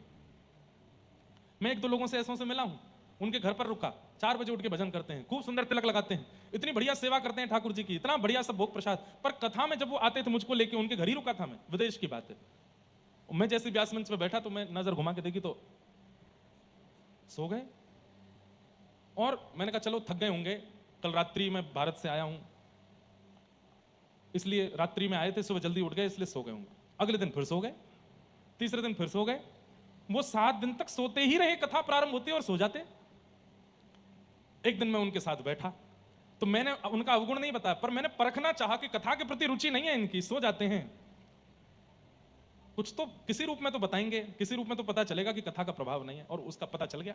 क्या? अपनी पूरी दिनचर्या गाने लगे मेरे आगे। महाराज जी मैं 4 बजे उठ जाता हूं, पिछले 35 साल से मेरा नियम है, 4 बजे उठ जाता हूं। हारी बीमारी, आंधी तूफान, ये वो फलाना, और दुनिया के लोग सिंथेटिक इत्र मंगाते, मैं कन्नौज में एक व्यक्ति है उसी से ही इत्र मंगवाता हूं, ठाकुर जी का प्योर इत्र। अपना हाथ आगे कीजिए, मैंने हाथ आगे किया, लगा सूंघ के देखे, मैंने बहुत बढ़िया है, मैंने कहा लाओ थोड़ा हमको भी दे दो आपके लिए भिजवा दूंगा, मैं घर भिजवा दूंगा आपके लिए। नहीं, अभी नहीं दूंगा। ये वस्त्र देख रहे हैं महाराज जी, इसमें असली चांदी का काम है, इसमें असली सोने का काम है। बस जैसे ही उन्होंने अपना उद्घाटन किया, बातों का पता चल गया कि सत्संग नहीं है। क्यों? क्योंकि अपने भजन का प्रचार कर रहे हैं, अपनी सेवा का प्रचार कर रहे हैं, अपनी बातों का प्रचार कर रहे हैं। ठाकुर जी इनसे प्रसन्न नहीं है। सत्संग निर्माण करता है व्यक्ति का, इसीलिए यहां पर कहा गया धर्मस्वनिष्ठितः पुंसाम विश्वक्सेन कथास्वयः नोत्पादयेद अधिरतिम श्रम एव हि केवलम। क्यों तुकाराम जी महाराज सत्संग के लिए कहते, नामदेव जी सत्संग के लिए, ज्ञानेश्वर माउली सत्संग, अरे पंढरीनाथ भगवान मंदिर में बैठे केवल दिन रात दर्शन करो, सत्संग मत सुनो, नहीं, कोई नहीं कह सकता ऐसा। दर्शन एक बार करो पर सत्संग पूरे दिन करो। क्यों? बोले सत्संग ही ठाकुर जी की अनुकूलता चित्त में प्रकट करेगा, उनके योग्य बनाएगा। और सत्संग में बनने वाली रुचि ही ठाकुर जी के प्रेम का आकलन बताती है, पैरामीटर बताती है कितना प्रेम है। व्यास जी बैठे, जब तक उठे नहीं तब तक ध्यानस्थ बैठ के कथा सुन रहे हैं, तो समझो पूरा पूरा प्रेम है। बीच में कभी सिर गुजार रहे हैं, कभी उबास ही ले रहे हैं, फोन चला रहे हैं, इधर कमर पकड़ के बैठे हैं, इधर अब बहुत देर हो गई, कोई भजन क्यों नहीं गा रहे महाराज जी, ऐसा मन में। ये सब जो थोड़ी बहुत भी विचलनता, मतलब समझो उतना ही प्रेम है, थोड़ा कम है, घटा है। कई जगह कथा होती है, वहां मैं भूल ही जाता हूं कि मुझे कुछ गाना है, वो कथा ही कथा चलती रहती है और लोग बाग सुनते रहते हैं। तो पता चलता है कि कितना प्रेम ठाकुर जी का इन सबसे, कि इनका सत्संग में रुचि है, सत्संग में भाव। हनुमान जी महाराज एक बार कथा में बैठ के रो रहे थे। यत्र यत्र रघुनाथ कीर्तनम तत्र तत्र कृत मस्तकांजलिम बाष्पवारि परिपूर्ण लोचनम मारुतिम नमत राक्षसांतकम। नेत्र भरे रहते हैं हनुमान जी के जितनी देर कथा में रहते हैं, रो रहे थे। तभी राम जी से देखा नहीं, अरे मेरा हनुमान कितना रो रहा है, मैं इससे मिलके आता हूं। जैसे ही गए, रोते हुए हनुमान जी महाराज रो रहे थे, मेरे राघव, मेरे राम, मेरे प्रभु, मेरे इष्ट, मेरे प्राण धन। तभी राम जी गए, कंधा पर हाथ रखा, हनुमान जी महाराज की आंख खुली, कथा चल रही थी। राम जी को देखा, राम जी बोले मैं आ गया हनुमान, तू मत रो, मैं तेरे पास ही खड़ा हूं। बोले जय जय, 2 घंटे की कथा रह गई, अभी बाहर जाओ। 2 घंटा और रोने दो मेरे को, 2 घंटे बाद मिलना। बोले मैं मिल गया फिर क्यों रो रहा है? आप मिलते हो तो केवल नेत्रों को दिखाई देते हो, पर ये वक्ता कथा सुनाते हैं ना, रोम रोम का आपका दर्शन करा देते हैं। ऐसा लगता है मन बुद्धि चित्त प्राण सबको आप दिख गए हो। अरे चैतन्य महाप्रभु अपने एक शिष्य से रोज कथा सुनने के लिए जाते थे महाप्रभु जी। अब सोचो ऐसी कथा सुनने वाले श्रोता हैं ही नहीं। क्यों? ठाकुर जी भी प्रेम करते नहीं। चैतन्य महाप्रभु का तो नाम सुना, उनसे कितना प्रेम करते। राधा कृष्ण मिलित तनु हैं, ठाकुर जी का ही अवतार हैं, अपने शिष्य से कथा सुन रहे हैं। और कथा में कितनी सामान्य सी बात कही गई, ध्यान से सुनना, कि ध्रुव जी महाराज 5 महीने से तप कर रहे हैं। चैतन्य महाप्रभु सुन रहे हैं, कथा में कह रहे हैं श्री ध्रुव जी महाराज 5 महीने से भजन कर रहे हैं। तिरात्रांते तिरात्रांते कपित्थ बदरासन। पहले महीने कैसे भजन किया? बोले 3 रात्रि कुछ नहीं खाते, 3 रात्रि बाद केवल कपित्थ फल खा के भजन कर रहे हैं, ओम नमो भगवते वासुदेवाय। दूसरा महीना जब प्रारंभ हुआ तो 6 दिन तक कुछ नहीं खाते, 6 दिन बाद केवल पत्ते खा करके जल पी के भजन कर रहे हैं। तीसरा महीना जब प्रारंभ हुआ तो केवल वायु पी करके भजन कर रहे हैं। चौथा महीना जब प्रारंभ हुआ तो 12 दिन में एक बार श्वास लेकर के भजन कर रहे हैं। 12 दिन तक श्वास नहीं लेते, अपने श्वास रोक करके भजन कर रहे हैं। 5वां महीना जब प्रारंभ हुआ तब श्वास को भी रोक लिया, ना अन्न खा रहे हैं, ना वायु पी रहे हैं, ना जल पी रहे हैं, ना श्वास ले रहे हैं। अपनी मन बुद्धि चित्त सबको एकाग्र करके ओम नमो भगवते वासुदेवाय का भजन श्री ध्रुव जी महाराज कर रहे हैं। चैतन्य महाप्रभु सुन रहे हैं सामने बैठ के। और तभी भगवान के मन में इच्छा हुई कि इनको दर्शन देना है, और श्री ठाकुर जी गरुड़ पर बैठ करके आए और सामने आकर के खड़े हो गए। लेकिन गरुड़ जी बोले, जय जय, ये ध्रुव बालक को दर्शन देने आप आए, ये तो आंख बंद करके खड़ा है। तभी ठाकुर जी कहते हैं अभी इसको अंतःकरण में दर्शन देना है। तभी भगवान उनके चित्त में प्रकट हो जाते हैं और चित्त में दर्शन करके ध्रुव जी बड़े प्रसन्न होते हैं। और अचानक से चित्त में दिखने वाले ठाकुर जी अंतर्ध्यान हो गए। और जैसे ही ध्रुव जी के चित्त से अंतर्ध्यान हुए, ध्रुव जी ने तुरंत नेत्र खोल करके कहां गए नाथ? आंख खोल के देखा तो वही छवि सामने खड़ी थी। अब सोचिए, कथा चल रही थी यही, ध्रुव जी के अंतस्थ में ठाकुर जी प्रकट हो गए, और प्रकट होने के थोड़ी देर बाद अंतर्ध्यान हुए। अब आगे कहना था कि ध्रुव जी ने नेत्र खोले तो वही ठाकुर जी बाहर। इतना बोल नहीं पाए व्यास जी कि विरह आतुर होकर के चैतन्य महाप्रभु रोने लगे, नेत्रों से आंसुओं की पिचकारी चलने लगी। हे मेरे प्राणनाथ, हे जगन्नाथ, हे नाथ, आप क्यों चले गए? अभी तो चित्त में आए थे, मुझे छोड़ करके क्यों चले गए? इतने विरह व्याकुल हो गए, इतने विरह व्याकुल हो गए, जहां बैठे थे वहीं पृथ्वी का खोदना प्रारंभ किया, वहीं पृथ्वी में ढूंढने लगे, मेरे श्याम सुंदर कहां हैं? कहां मोर प्राणनाथ मुरली वदन, कहां जाऊं कहां पाऊं मदन मोहन, कहां पाऊं। उनके शिष्य जो व्यासपीठ पर बैठे वो बोलना चाह रहे हैं कि ध्रुव जी ने फिर नेत्र खोले तो चित्त के ठाकुर जी सामने खड़े हैं, पर इतने बोलने का अवसर नहीं मिला। ठाकुर जी अंतर ध्यान हो गए, इसी से इतने विरह व्याकुल हो गए चैतन्य महाप्रभु, रोने लगे, मूर्छा आने लगी, पृथ्वी को खोदने लगे। ठाकुर जी उनकी विरह वेदना को देख नहीं पाए, और जैसे ही पृथ्वी खोदने लगे, कहां है मेरे प्राणनाथ? क्यों चले गए मुझे छोड़ के? मैंने क्या अपराध किया? अभी तो आए थे चित्त में, क्यों चले गए? और जैसे इस भाव से पृथ्वी खोदने लगे, तभी पृथ्वी के भीतर से श्री गोपीनाथ प्रकट हो गए, और श्री चैतन्य महाप्रभु ने उनको हृदय से लगा लिया, और उन्हीं गोपीनाथ जी को अपने शिष्य वक्ता को उन्होंने सेवा के लिए दिए। फिर कालांतर में जब चैतन्य महाप्रभु भगवत धाम प्रस्थान कर गए, जगन्नाथ जी में विलीन हो गए, तब उनके शिष्य रो रो करके इतने बेहाल हुए कि उनकी कमर झुक गई। तो गोपीनाथ जी को चंदन नहीं लगा पाते थे, तो गोपीनाथ जी के मुंह पे चंदन लग जाता था, तो एक पुजारी रख दिए। ठाकुर जी बोले पुजारी से सेवा नहीं करूंगा, सेवा तुम ही करोगे। तो बोले मेरी कमर झुक गई नाथ, हाथ नहीं आता। तो ठाकुर जी बैठ गए नीचे, और आज भी विराजमान है टोटा गोपीनाथ। सब जगह खड़े हुए ठाकुर जी हैं, त्रिभंग लली श्याम सुंदर हैं, जगन्नाथपुरी के पास में टोटा गोपीनाथ। ऐसे जैसे हम बैठे हैं, ऐसे बैठे हुए ठाकुर जी वंशी बजा रहे हैं। ये वही ठाकुर जी हैं जो महाप्रभु जी को पृथ्वी से प्राप्त हुए। कथा सुनते सुनते विरह हो गया। हम लोगों की स्थिति कहां है बंधुओं? कहीं भी नहीं। अत्यंत प्रेम करने वाले भक्त को ठाकुर जी कथा में, भक्त के कथा में प्राण बसते हैं। अत्यंत प्रेमी जो होता है ठाकुर जी का, वो कथा के बिना नहीं रह पाता।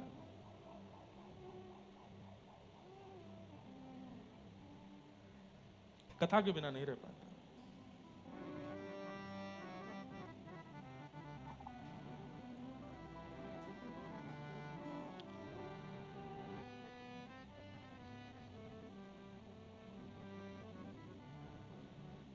ऐसे ठाकुर जी के मधुर गुण हैं, मधुर कथा है, मधुर भाव है, उनको सुनने में रुचि रखते हैं वो भक्त जिनसे ठाकुर जी बहुत प्रेम करते हैं। ठाकुर जी अनंत प्रेम प्रदान करते हैं। इस प्रकार यहां ये बात भाव बताई गई।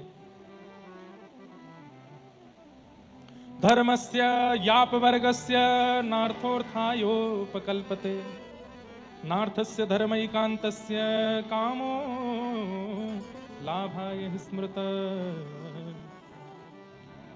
धर्मस्य यापवर्गस्य, धर्म अपवर्ग है, पवर्ग नहीं है। अपवर्ग मतलब प फ ब भ म, पाप, फल, बंधन, भय और मृत्यु। इन पंच स्थितियों में भगवत स्मरण करने वाला व्यक्ति उचित भक्त नहीं माना जाता। कौन कौन सी पंच स्थिति?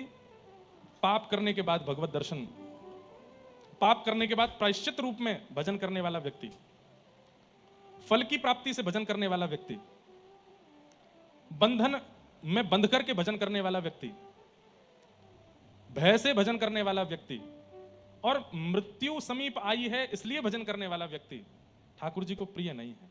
हाँ, भजन के फल से उसको जो चाहेगा मिलेगा, लेकिन भगवत प्राप्ति नहीं हो सकती। पाप, फल, बंधन, भय, मृत्यु की स्थिति में भजन करने वाला व्यक्ति,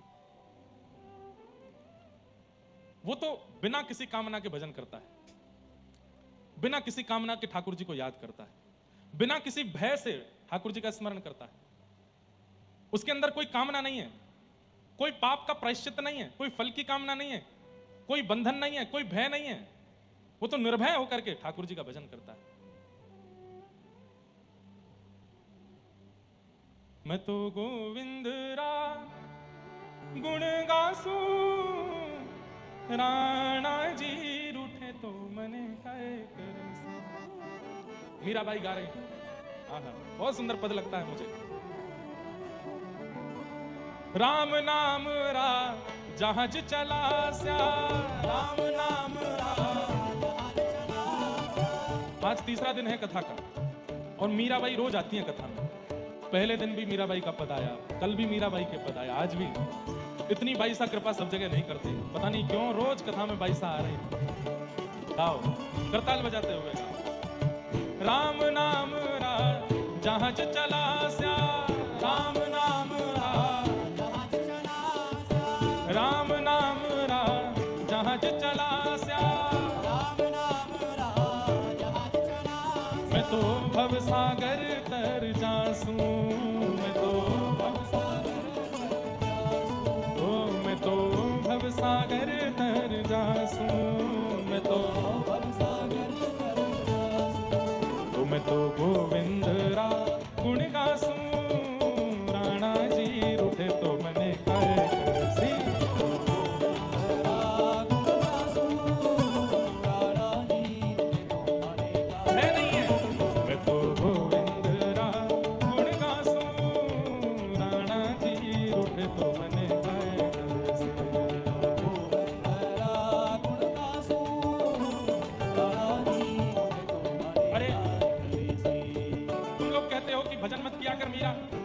किया कर तो धीरे धीरे किया कर, तेरे देवर को अच्छा नहीं लगता। मीराबाई बोली, मारा तो बहुत बार मुझे, लेकिन मार नहीं पाया। अब ज्यादा से ज्यादा क्या करेगा? नगर से निकाल देगा। ये रूठेंगे तो नगर से निकालेंगे, लेकिन मेरे प्राणनाथ रूठ गए तो वो तो पूरी तीनों लोगों के स्वामी है, मैं कहां जाऊंगी? वो निकाल भी देंगे तो मैं कहीं नहीं जा पाऊंगी। इसलिए ये रूठे तो रूठे, वो नहीं रूठना चाहिए। ओ मैं तो गोविंद रा गुण गासूं, राणा जी रूठे तो मने काय करसी।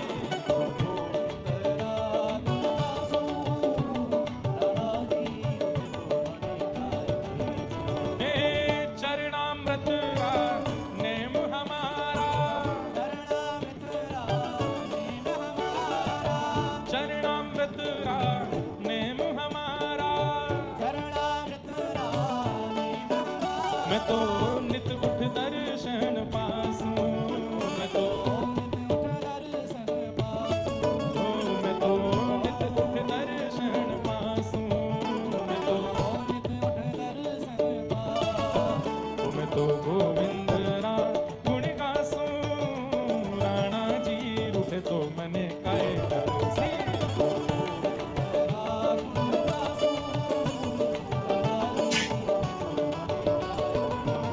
मैं तो गोविंद रा गुण गासूं, राणा जी रूठे तो मने काय करसी।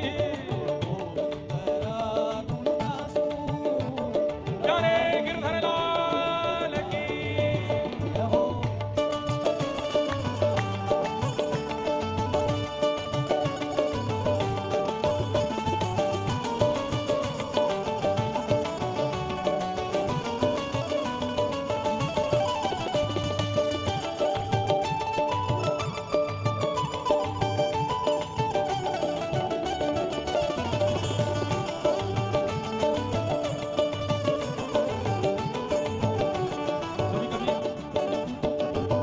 श्रोताओं को देख के मुझे लगता है कि मैं कथा वक्ता हूं, मुझे अधिकार नहीं बीच में नीचे आने का, नहीं तो मैं नीचे आके बताऊं कि नृत्य कैसे किया जाता है।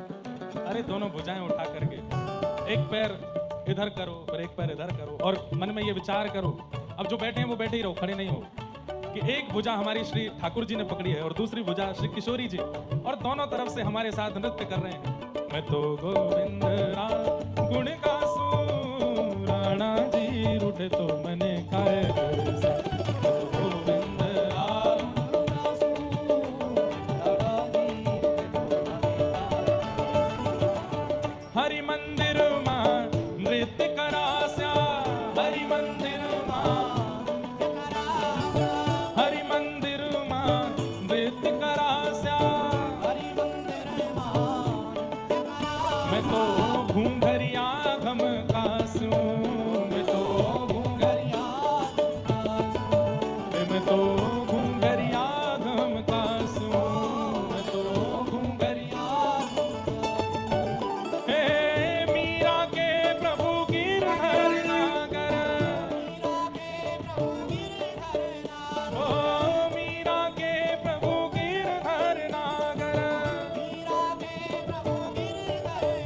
मैं तो निरख निरख सुख पासूं, मैं तो निरख निरख सुख पासूं, ओ मैं तो निरख निरख सुख पासूं, मैं तो निरख निरख सुख पासूं, मैं तो गोविंद राम गुण गासूं, राणा जी रूठे तो मैंने काहे कैसे।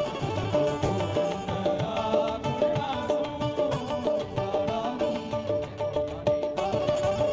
मैं तो गोविंद राम गुण गासूं, राणा जी रूठे तो मैंने काहे कैसे।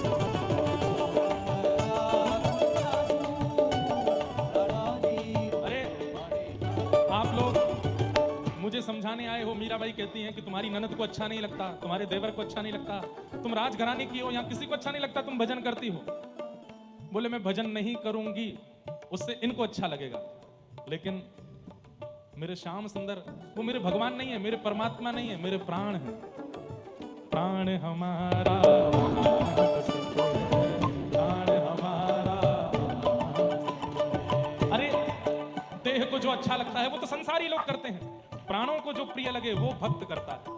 ओ प्राण हमारा बसत है, प्राण हमारा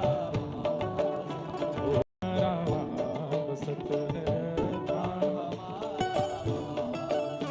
ओ यहाँ तो खाली को, यहाँ तो खाली को, ओ माता पिता परिवार सोई है, माता पिता परिवार सोई है, माता पिता परिवार सोई है, माता पिता परिवार सोई है। ओ कहिए दिन का दौड़ बाला, कहिए दिन का दौड़, ओ बाला कहिए दिन का दौड़ बाला, कहिए दिन का दौड़। अरे हाँ मैं बैरागन होंगी होंगी, मैं बैरागन हाँ होंगी, मैं बैरागन होंगी होंगी, ओ बाला मैं बैरागन होंगी होंगी, मैं बैरागन होंगी होंगी, मैं बैरागन हाँ होंगी, मैं बैरागन होंगी होंगी, मैं बैरागन। ओ जिन भेषा मेरो सावरो रीझ, जिन भेषा मेरो सावरो रीझ, ओ जिन भेषा मेरो गिरधर रीझ, जिन भेषा मेरो गिरधर रीझ, ओ जिन भेषा राधा रमण जो रीझ, जिन भेषा राधा रमण जो रीझ, ओ जिन भेषा राधा वल्लभ जो रीझ, जिन भेषा राधा वल्लभ जो रीझ, मैं सोही भेष धरूंगी हो, मैं तो सोही भेष धरूंगी। अरे हाँ मैं तो सोही भेष धरूंगी हो, मैं तो सोही भेष धरूंगी हो, मैं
रूठे तो मने काय करे से मैं तो गोविंदरा गुण गासूं, राणा जी रूठे तो मने काय करे से। तुम तो गोविंदरा गुण गासूं, राणा जी रूठे तो मने काय करे से मैं तो गोविंदरा गुण गासूं, राणा जी रूठे तो मने काय करे से। ओ राणा जी रूठे तो मने काय करे से राणा जी रूठे तो मने काय करे से। हे राणा जी रूठे तो मने काय करे से राणा जी रूठे तो मने काय करे से।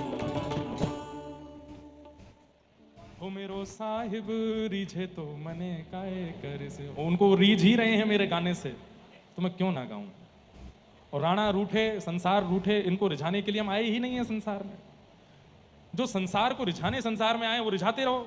कभी मेकअप करके रिझाओ, सुंदर पहन के रिझाओ, नाच के रिझाओ, गा के रिझाओ, डोल के रिझाओ, उछल के रिझाओ। हम उनको रिझाने आए ही नहीं है। हम तो राधा रमण को रिझाने आए हैं, राधा वल्लभ को रिझाने आए हैं। और वो जैसे रीझें हमें वो करना है। तो धर्मस्य याप वर्गस्य, प फ ब भ म पवर्ग शब्द हैं। पाप, फल, बंधन, भय और मृत्यु, इन पंच स्थितियों में भजन किया जाए तो ठाकुर जी उसको प्रेम लक्षणा भक्ति में स्वीकार नहीं करते। पाप के प्रायश्चित्त से किया गया भजन, फल की प्राप्ति से किया गया भजन, बंधन में किया गया भजन, भय से किया गया भजन और मृत्यु समीप आने पर किया गया भजन। फल मिलता होगा इनसे, लेकिन ठाकुर जी नहीं प्रसन्न होते। ठाकुर जी तो नार्थस्य धर्मैकांतस्य कामो लाभाय स्मृत, कामना से किया गया भजन ठाकुर जी को प्रिय नहीं। निष्काम, कोई कामना ही नहीं है, निष्काम। कई लोग मिलते हैं तो बोलते हैं महाराज जी आशीर्वाद दो हमारा भजन बढ़े। नहीं, ये भी एक कामना है, स्वयं बढ़ाओ।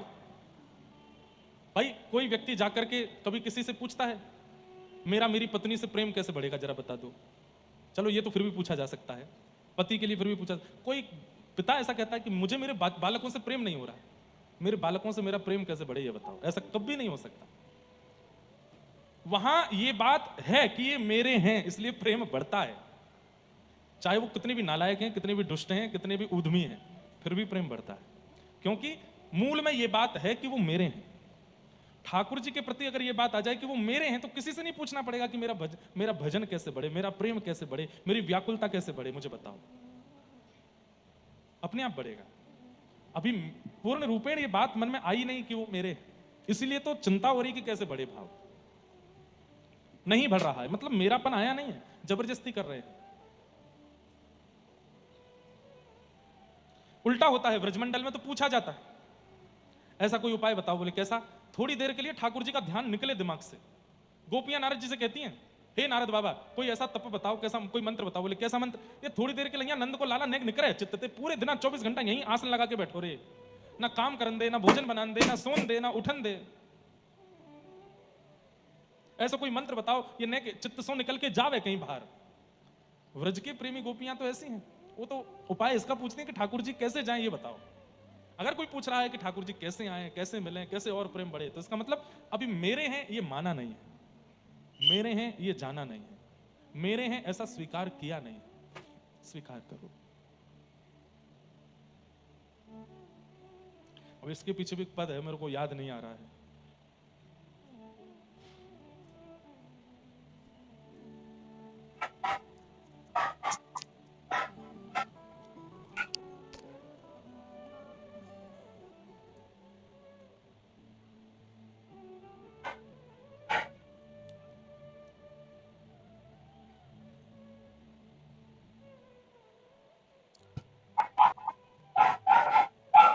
कल सुनाएंगे, मिलेगा तो। मदन गोपाल उर में बसो, मदन गोपाल उर में बसो, अड़ीलो हठीलो चित में बसो, अड़ीलो हठीलो चित में बसो। करत हूँ कछु करत नहीं पाऊं, करत है कछु करत नहीं पाऊं। श्याम रूप निरखो, श्याम रूप निरखो, एरी मेरी वीर का सो कहूँ, एरी मेरी वीर का सो कहूँ, हठीलो चित में बसो, हठीलो चित में बसो, वैद्य बुलाओ उपचार करो कछु, वैद्य बुलाओ उपचार करो कछु, मंत्र सुनाओ भभूति देओ कछु, मंत्र सुनाओ भभूति देओ कछु। कछु तो करो। क्यों? बोले श्याम सुंदर ने एक निकले मनते, या को बाहर निकालो, भीतर बैठ गए हो जाके, ये निकलेगा तो घर के काम बनेंगे, नहीं तो सब बिगड़ जाएगा। क्यों? क्योंकि अपनत्व मेरे हैं श्याम सुंदर, ये प्रगाढ़ विश्वास है, मेरे हैं और मैं इनको नहीं छोड़ती, ये मुझे नहीं छोड़ते, मैं इनको नहीं छोड़ता, ये मुझे नहीं छोड़ते, सदा मेरे संग ही रहते हैं। जित जाऊं उत ठाड़ो ही पावे, जित जाऊं ठाड़ो ही पावे। कई ऐसे बालक मिले हैं, मैं नाम तो पता भी नहीं और ना मैं बताना चाहता हूं, कहीं उनका भजन घटे ना। एक लाली हमको मिली और ये तो मैंने अपने आप अनुभव किया। वो कहीं भी जाती है, दुनिया के कई कथाओं में आई है, वो कहीं अलग अलग जगह, वो जहां बैठती है वहां मोर पंख के जो किनारे के जो भाग होते हैं वो गिरते ही रहते हैं, उसको मिलते ही रहते हैं। कितनी बार तो वो मुझे दे चुकी, और स्वयं भी आकर के ऐसे सहज आके बैठी और आके बोली, देखिए महाराज जी आपके कुर्ता के ऊपर ही पड़ा है, और वो मोर पिच्छ का भाव आ जाता है। और अपना एक उसने ग्रंथ भी दिखाया, बोले आप महाराज जी 2 दिन अपने पास ही रखो, 2 दिन अलग अलग इत्रों की सुगंधी आएगी इसमें से। और मैं देखा, वो रात्रि में मैं सुनता कभी चंदन, सुबह मोगरा, दोपहर में खस, हर बार नया इत्र। कोई जादूगरनी नहीं है वो, उसको ठाकुर जी का अनुभव होता है।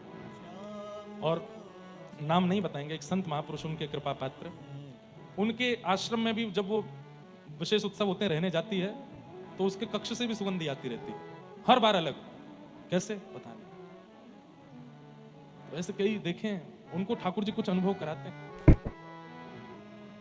और ये कैसे होता है? जब ये चित्त में प्रगाढ़ विश्वास हो जाए कि वो मेरे ही हैं, मैं उनका हूं, उसके बाद प्रेम बढ़े कैसे, ये प्रश्न नहीं होगा। फिर तो आप ये प्रश्न करो महाराज जी कुछ करो, क्यों जाते ही नहीं है? 24 घंटा बैठे रहते हैं, मन में दिखते रहते हैं। कुछ ऐसा करिए ना, थोड़ी देर को जाया करें, काम करें, घर बार संभालें, पति परिवार सब देखें। व्रज की गोपियों की ये हाल है। कहा करूं लोभी मेरे नैना, कहा करूं लोभी मेरे नैना, हंस हंस घूंघट खोले, हंस हंस घूंघट खोले, श्याम लगो संग डोले, माई मेरे श्याम लगो संग डोले। संगी रहते हैं, मीराबाई कह रही, जहां जाऊं जित जाऊं उत थाड़ो ही पावे, बिना बुलाए बोले, माई मेरे श्याम लगो संग डोले।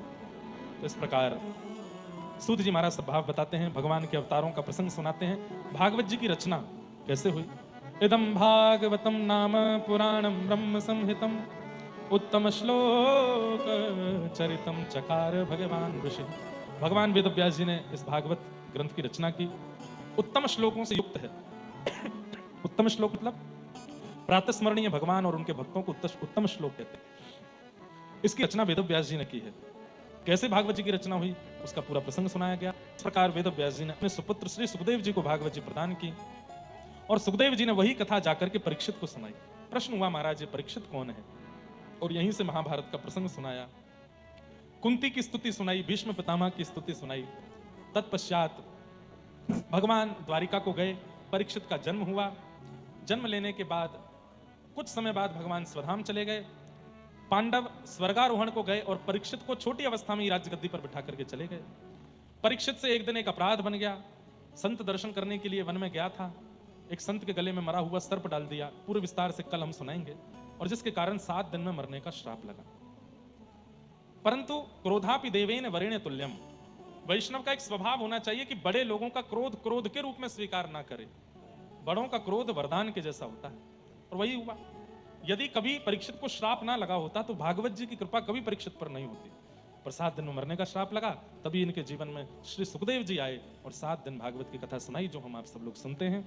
इसी विषय को अब विस्तार से हम कल के प्रसंग में सुनाएंगे। कल बंधुओं नंदोत्सव होने वाला है।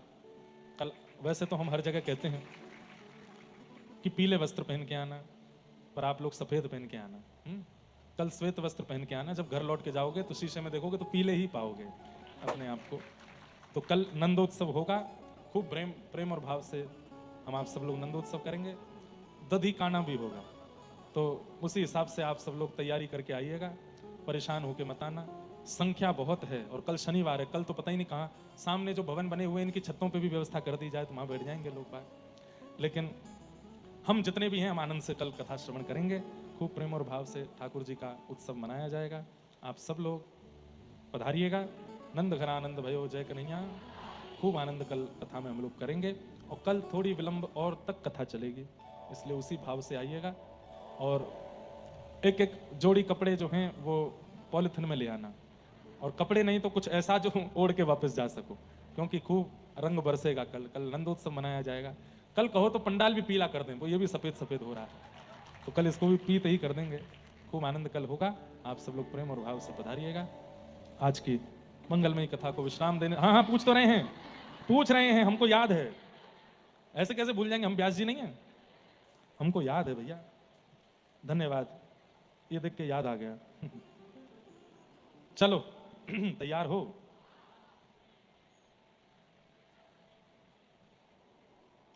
पहला प्रश्न।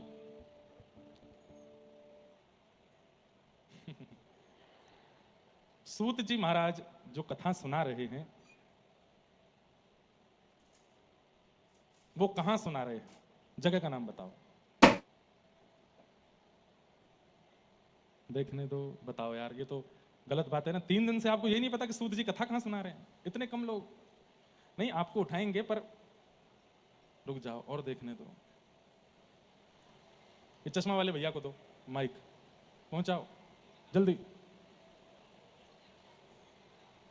माइक में बोलो,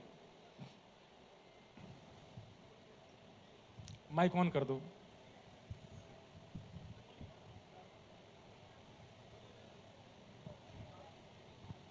नैमिषारण्य हैं? नैमिषारण्य नैमिषारण्य में सूत जी महाराज सौनकादि ऋषियों को कहां कथा सुना रहे हैं? नैमिषारण्य कहां सुना रहे हैं? हैं? कौन? कुरुक्षेत्र? कुरुक्षेत्र कौन बोला? भाई नैमिषारण्य में ही सुना रहे हैं। वाह, जिनके बाकियों के हाथ खड़े तो वो कह रहे ना नैमिषारण्य नहीं। जाओ इनको ये प्रसाद दे के आओ। ओ भैया देवता, लो यहीं से पकड़ लोगे? पकड़ो, बधाई हो, दे दो, बैठ जाओ। ऐसे ना, ऐसे आज शाम को घर जाइएगा, इसमें पानी लीजिएगा और उसमें ऐसे डूब जाना। अद्भुत हो भाई। सूत जी सौनकादि ऋषियों को कथा सुना रहे हैं। और कितने ऋषि हैं? बोल दो, ऐसे बोल दो। कितने? 88,000। चलो, कुछ तो याद है आपको। चलो अब दूसरा प्रश्न।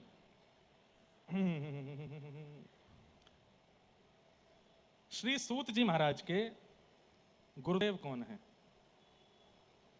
सूत जी महाराज के गुरुदेव कौन? अब तो बड़ा वाला चुना, बताओ। लाल लाल कपड़ा वाले भैया, लाल बाबा महाराज सूत जी के गुरु जी। हमको पता है, इनको पता होगा। श्री राधे। हाँ, कौन है? गुरुदेव जी प्रणाम। हाँ सूत जी महाराज के गुरुदेव सुखदेव जी महाराज हैं जी। भागवत के, लेकिन जितने भी बाकी जो ग्रंथ हैं जिनका अध्ययन किया है वह वेद व्यास जी से किया है। जोरदार बजाओ ताली, जोरदार। क्या नाम है आपका? हाँ, दास का नाम प्रियांशु रामानुज दास है। प्रिया वाह, दास। बहुत बढ़िया। हमको अच्छा लग रहा है तुम हमारे शिष्य हो। लो इनको दो, लो नहीं से कैच करो, बधाई हो। जिन पे आया वो उनको दे दो। ठाकुर जी की सेवा की सामग्री बहुत, ये इसे कहते हैं कथा सुनना। सूत जी महाराज के गुरुदेव श्री भागवत जी के गुरु वो अपने आप अपने सुखदेव जी को मानते हैं, और अन्य पुराण आदि के गुरु वे श्री वेदव्यास जी को मानते हैं। ये तो छोटे छोटे प्रश्न, हमने साहित्य और ज्यादा गहरे पूछ लिए तो फिर आप लोग परेशान ही हो जाओगे। ऐसे कौन से 5 शब्द हैं? रुक जाओ, अभी खड़ा कर दूंगा मैं। ऐसे कौन से 5 शब्द हैं जिन शब्दों में की गई भक्ति ठाकुर जी स्वीकार नहीं करते? रुक जाओ, पीछे वालों में देखते हैं किसी को।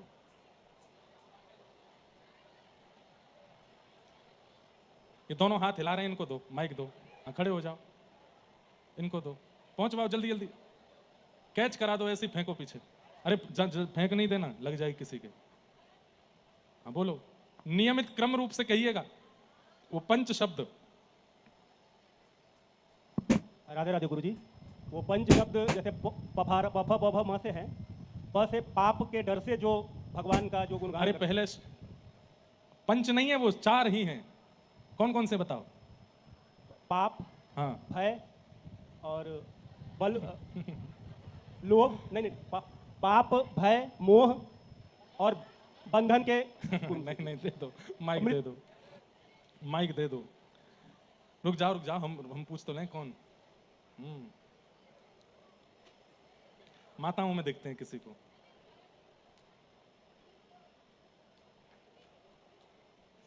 ये लाली को दो, दोनों हाथ हिलाए इन्होंने। पीछे वाली वो पीछे जो बैठी, हाँ दो इनको दो। वो आपसे पीछे वाली जो है, हाँ बोलो। प फ आवाज तो आई नहीं रही। प फ भ भ म, पाप, फल, बंधन, भय, मृत्यु। वाह वाह वाह। ये पवर्ग शब्द होते हैं हिंदी के। प फ ब भ, पाप, फल, बंधन, भय और मृत्यु। इन पंच क्रियाओं के बाद किया गया भजन ठाकुर जी के प्रेमी भक्तों के द्वारा नहीं होता, ठाकुर जी को स्वीकार नहीं होता। इनको भी दो, लो। बहुत बढ़िया। देखो छोटे छोटे बालक कैसे सुन रहे हैं कथा, बड़े बूढ़ों को देखो क्या हो रहा है। हमारे साईं ने यहाँ पर ऐसा अद्भुत प्रसाद की व्यवस्था रखी है, सुबह 9 बजे से रात्रि 2 बजे तक चलता है। कोई भी आओ, कोई भी पाओ। हमें लगता है कि बड़े बूढ़े सब वही पाने आए हैं, युवा जो है ये कथा सुनते हैं, लेकिन अच्छी बात नहीं है ऐसे। आपको बहुत ध्यान से कथा सुननी चाहिए। चलो, आज कौन से महापुरुष की कथा हमने सुनाई थी जो गोविंद देव मंदिर में सेवा करते थे? सही नाम बताना।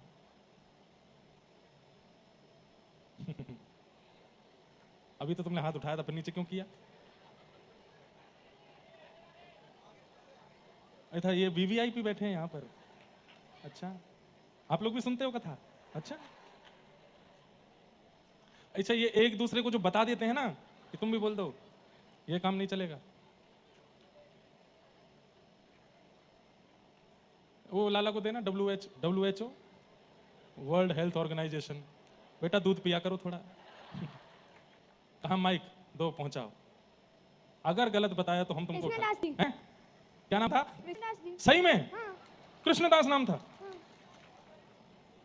लाला तीसरी बार बताओ, क्या नाम था? कृष्णदास। कृष्णदास ही नाम था। हाँ। एक शब्द और जोड़ो, बोलो सिद्ध कृष्णदास। बहुत बढ़िया, बहुत बढ़िया। श्री इनको भी कृष्णदास। दो। हाँ बहुत अच्छा। लो इनको भी पहुंचवाओ। अब ये इससे पता क्या समझ में आ रहा है? इतनी संख्या में बैठे हैं पर सुनने वाले ये चंद ही लोग हैं जो हाथ खड़े करते हैं। चलो अंतिम प्रसाद और अंतिम प्रश्न और। ऐसा कौन सा गुण है, ऐसा कौन सा गुण है जिससे ये पता चलता है कि ठाकुर जी हमसे बहुत प्रेम करते हैं?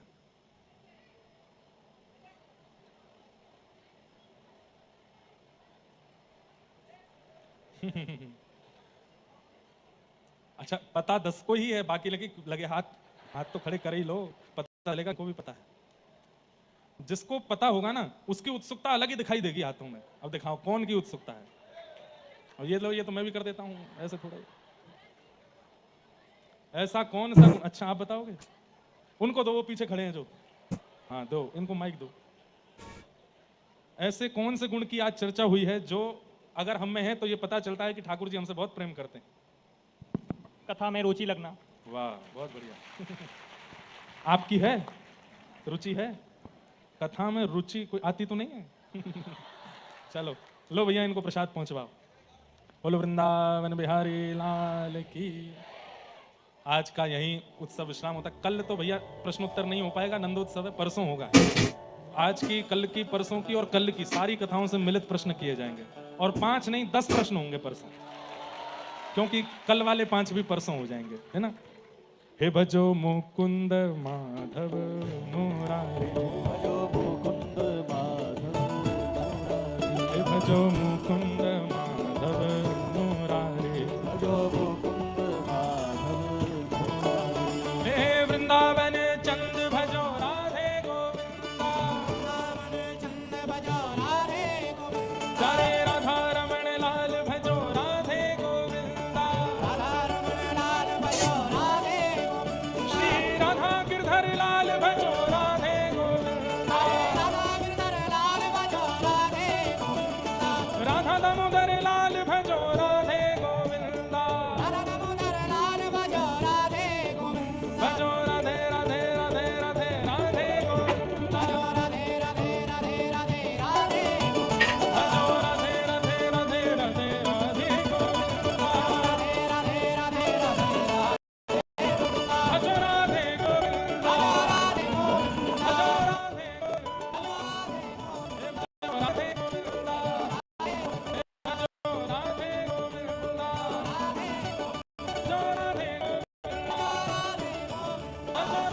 भजो राधे राधे राधे राधे राधे गोविंद।